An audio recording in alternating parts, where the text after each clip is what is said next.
Magandang hapon po mga kalingap. Magandang hapon po kina Kuya Bal, kay Ate Edna, at kay Kalingap Rob at sa buong team ng Kalingap. Magandang hapon po.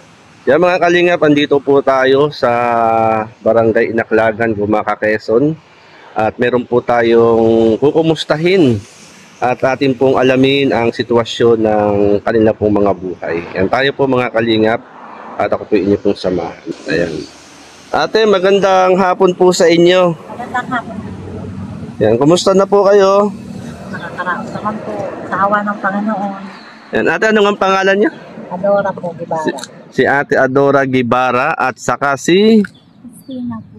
Christina. Yan, ate, ilang taong ka lang ate? 49 po. 49. Yan, bata pa si ate. Bali, ito ate, yung inyong bahay, ano? Ito po yung bahay namin sa Yan. gawa ng aking asawa. Yan, ito yung bahay ni na ate, tabing kalsada po ito, mga kalingap. At nakadikit na yung dingding sa tawag dyan, yung nireprapan, sa reprapan na kalsada, yung mga kalingap. At atin pong kumustahin, makipagkwentuhan po tayo kay ate. Kumusta na po kayo rito? Ganito po, pag may baha, ay talagang nakikipag-agawan ng gamit sa baha. Ibig sabihin, nabaha po dito? Nalabas po yung gamit namin, kaya po bago umalis yung aking asawa. Sabi ko, bakuran, pag kami tulog at timbing, baka yung mga gamit namin ay narito na hindi pa namin alam. Kaya pag inilak ko, kahit may tubig, ay sinisimot na lang namin, naawat. Hanggang saan po ang baha dito ate? Dito po ay, baka sa baba kong ito, tatlong hagdan namin ay, Dyan sa bakod yung hanggang saan ang baha dyan? Dito po, malutang po yung katri namin sa hanggang dyan no? Opo. Ibig sabihin, ang mga umabot hanggang dibdib. Ay, pag po kami ni Christine at mababa, ay di pang yung asawa ko na mataas po. Bakit? Ano ate? Hindi po ako naligo na sa taas, hindi po ako pinabab. Ibig sabihin, nasa taas ka? Oo, pag ako ay pinaakyat ko na pag sobra naman. May halimbawa ate, lumaki ang baha. Paano kayo niyan? Makakalabas naman kayo sa kalsada. Hindi naman po siguro sasagad ng mas mataas pa sa kalsada. May sahig po kami ay. Hindi po na lang namin gamit namin. Nalugso na rin po. Paano namin mailigtas ang aming nalugso na rin yung aming tataasan. Bakit ate bumabaha dito sa lugar nyo? Nung po, maganda po nung kami nagpubo rito, ayos pa po, ay nagpalapad ng kalsada.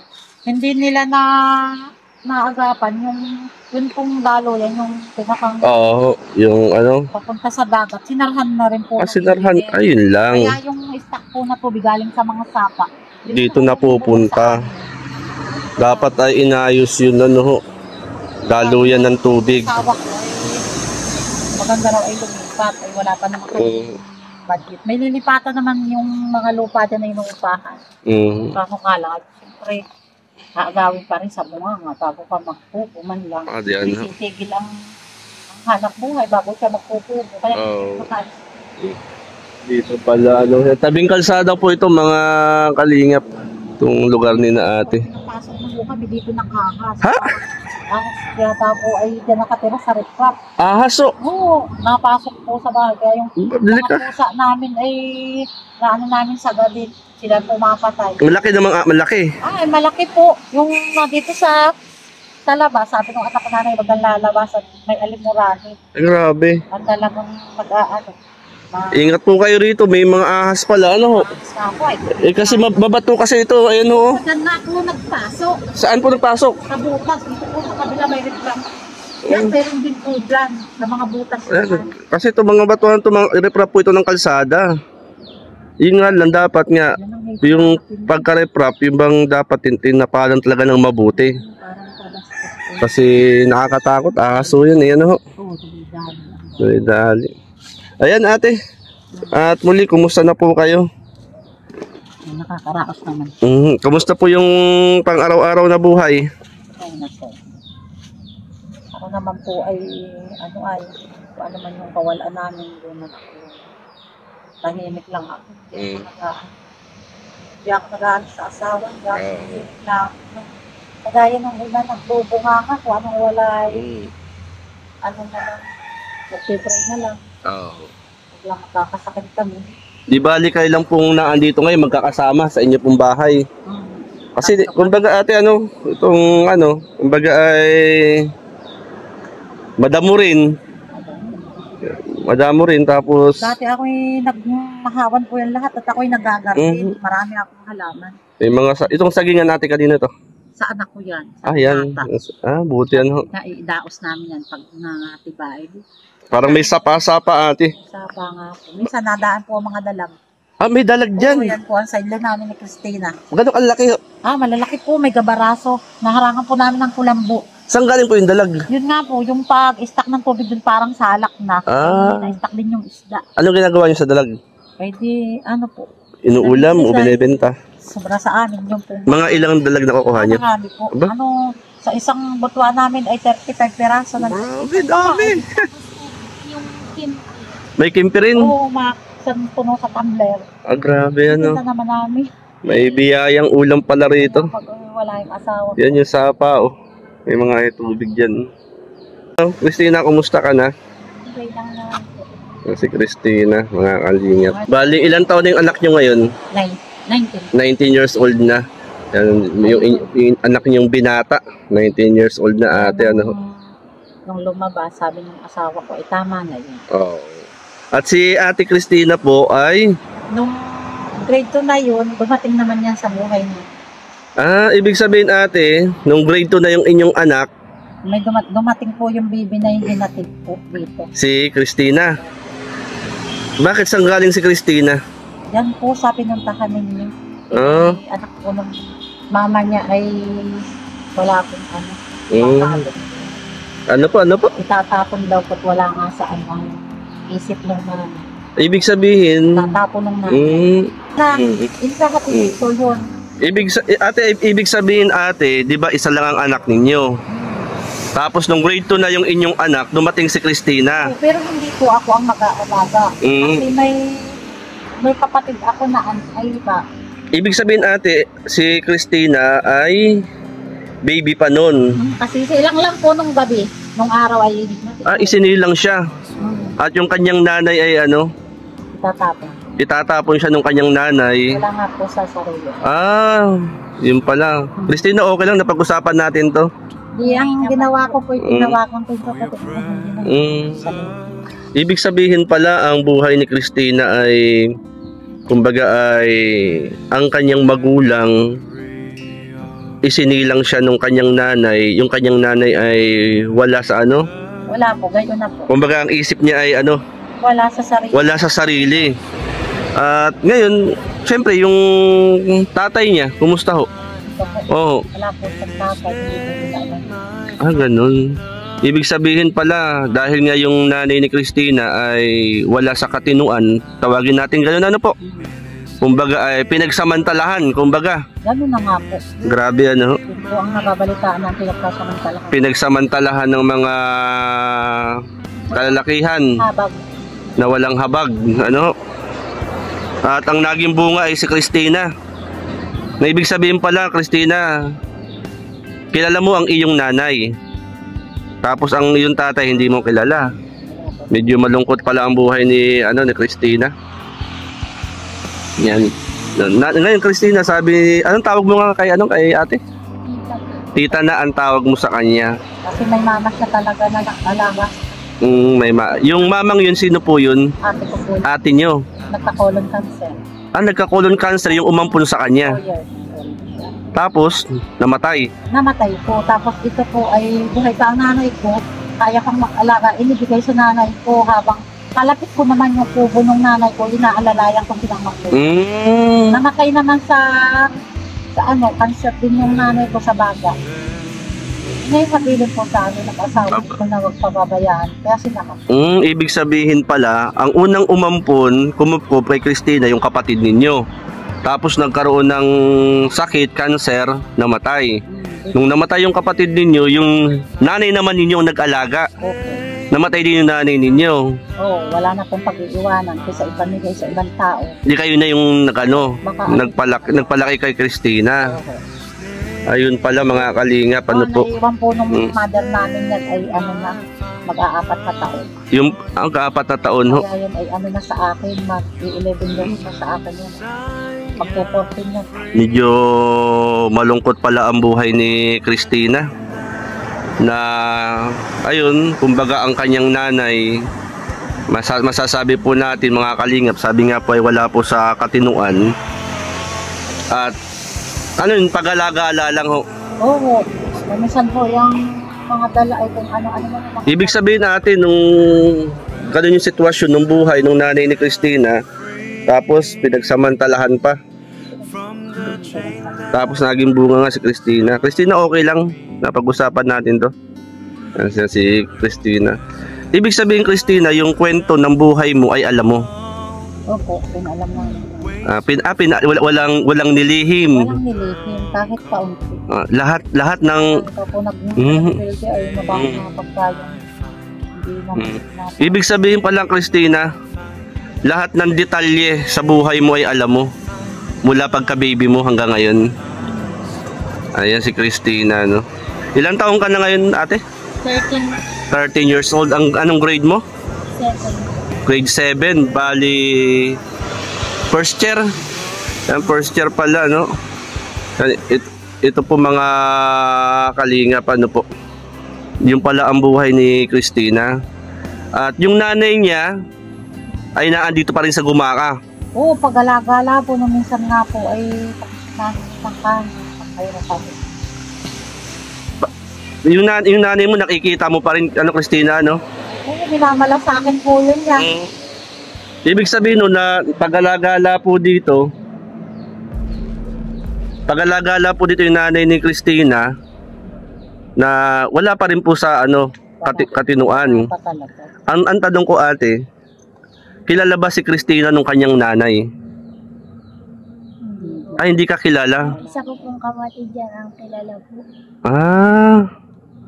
Hindi ka kilala nung nanay, pero kilala mo yung nanay mo. Ay, oo, na-update na. Pag nakikita mo yung nanay mo, ano yung ginagawa mo? Naghahanap po ako ng pagkain dyan. Tapos, Ibigay ko. Nagbibigay ka sa nanay mo ng pagkain. Pero kapag binigay mo yun, tinatanggap. Pero hindi kanya kilala. Hindi ka kilala. Anong nararamdaman mo? Naawa po.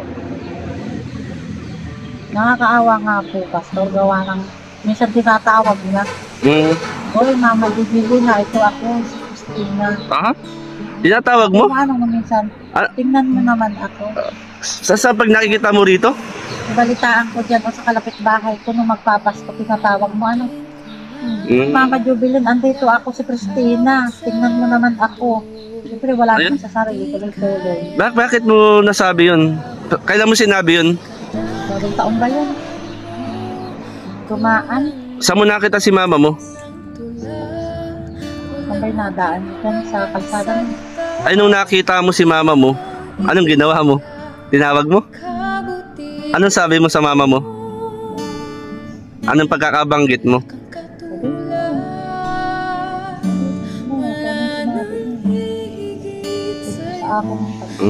Ano pagkakabanggit mo nung ano? Nakita mo siya diyan nagagala sa kalsada. Ibig sabihin nga yung nanay nga ni Christina, mga kalingap, ay yun nga, wala po sa katinuan. Hindi naman po inilihim ni ate yung buhay ni Christina. Christina, nung nakita mo yung mama mo, anong sinabi mo? Tinatawag ko lang. Tinatawag mo yung mama mo? Anong pagkatawag mo? Anong pagkasabi mo sa mama mo? Tinatawag ko yung mama. Tinatawag mo yung mama mo? Ano sabi mo?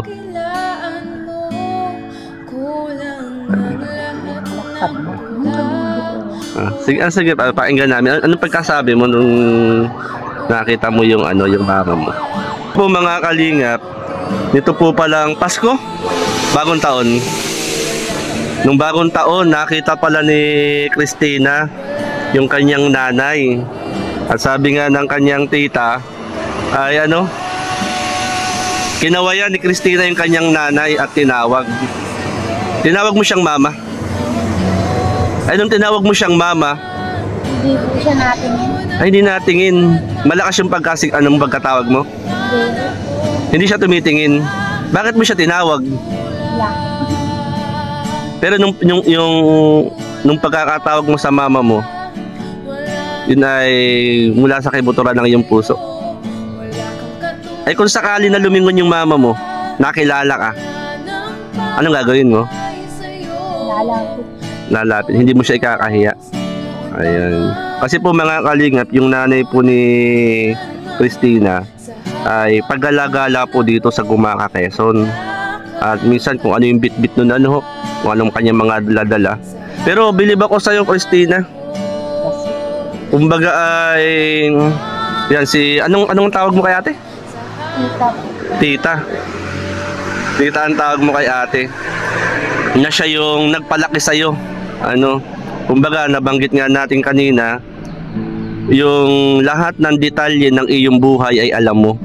Hindi inilihim ni tita mo, ano? Yun yung ano detalye ng buhay ni Christina. Na ano yung isang minimithi mo bilang isang anak na nakikita mo yung iyong nanay na ganun? Ano yung ninanais? Ano yung gusto mo? Parang ano yung kahilingan mo? Pinapangarap mo sa iyong nanay? Gumaling para makilala ka niya. Isang mapagmahal na anak itong si Christina, no? Grabe mga kalingap, ito pala yung buhay ni Christina. At salamat na lamang ate, kinupop nyo si Christina nung baby pa. Ano ho? Kahit hindi yan kilala ni Lupi, at sasacrifice na rin yan paminsan doon sa nanay niya. Kasi syempre wala sa katulungan ng nanay, nangingialam yun ng gamit.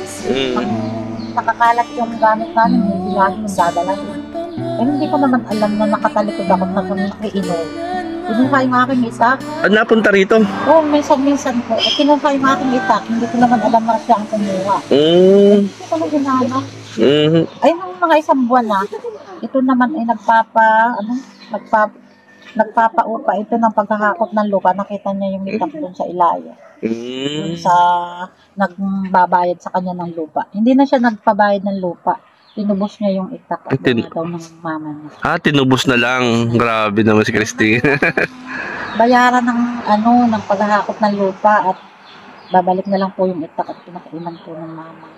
Ibig sabihin, yung itak pinakalma ng mama niya. Tapos bininta dyan sa Ilaya ng 20. Tapos? Ay, ito naman, binilihan ng lupa sa paso nung bumili ng itak. Ang sabi niya, wag na po akong bayaran ng itak at ng lupa.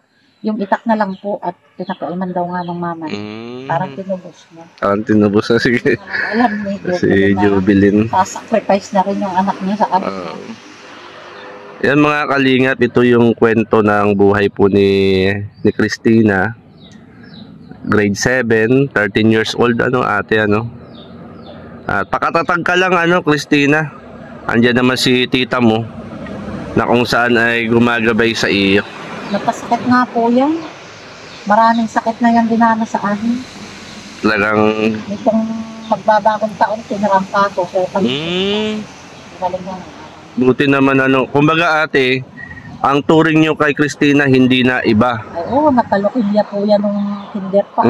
Kumbaga ang turing nyo sa kanya ay anak na ninyo. Kaya lang medyo nga makulit dati yan nung bata-bata. Pero ngayon mabait na napapagsabihin sila. Kumbaga yung gano'n, natural lang po yung sa bata yung pagiging makulit po. Ayan Christina, ikaw ay magpakatatag ka ha. Na sikap sa pag-aaral at man yung pangarap mo sa buhay ay wag mong susuko Christina, ang tanong ko ay ano yung pwede mong i-advise, ipayo sa mga agaya mong mga kabataan bilang isang kabataan? Kung ikahiya yung magulang. Yan, ulitin natin. Ano Christina? Huwag pong ikahiya yung magulang nila.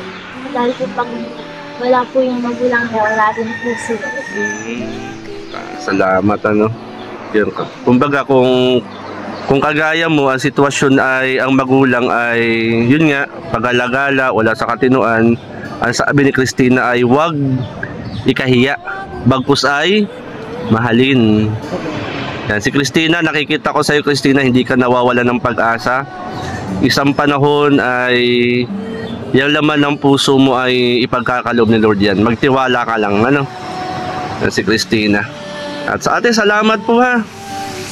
Salamat po sa time ninyo. At kayo po ay akin pong nakausap muli sa dakong lugar pong ito. Bali si Christina ay grade 7. Kayo po yung nagpapaaral po sa kanya. Ginagapang naman po. Ayan, ginagapang niya ate. Nga po niya ako ng bag sa ikot kasi po yung bag ko. Yung bag ay binubuli sa school. Bakit? Maipon-ipon pa tayo ng pambag. Wala kang bag. Mawangarap po yung bag. Naglaga ng gamit. Magkano ba ang bag? Ay, awak ko lang conforme din ang bag. Yung book na bili ko dun sa anak ko ay 750. Medyo ano? Ay book. Ipon-ipon mo na. Oo. Gawa ng para na guys. Ito, pwede tayong manawagan sa mga makakapanood po nito, mga kalingap.